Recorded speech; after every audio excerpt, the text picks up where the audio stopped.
aujourd'hui, je vais vous parler de gestion de l'eau en contexte de disponibilité limitée de cette ressource.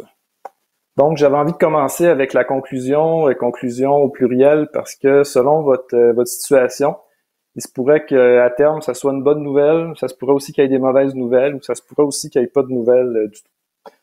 Donc, cette présentation-là s'articule autour de 3 objectifs qui sont à atteindre pour parvenir à une gestion efficace de l'irrigation. On va voir les obstacles qui peuvent nuire à l'atteinte de ces objectifs-là. Et j'ai quelques solutions potentielles là, à vous proposer d'intervention qui pourraient être réalisées à court terme. Donc, les 3 objectifs à atteindre sont d'avoir la RFU maximale. Gaétan en a parlé ce matin. Donc, c'est d'avoir le maximum de réserves en eau facilement utilisables du sol.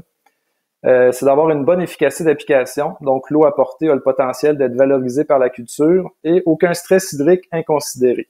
Je vais y revenir un peu plus loin pour vous expliquer qu'est-ce que j'entends par là. Donc, la RFU maximale, c'est quoi? C'est la quantité d'eau qui est contenue dans le sol entre la capacité au champ et le moment où la culture commence à subir un stress hydrique.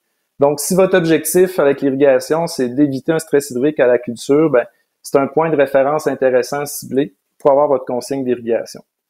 Donc, c'est la RFU, il y a 2 éléments principaux qui vont la déterminer. Il y a d'abord la texture. Selon la texture du sol, la capacité de rétention en eau du sol va être différente. Donc, une RFU crédible pour un loam, ce serait environ 1,5 mm par centimètre de sol. On va voir qu'il y a des éléments aussi qui vont affecter ça.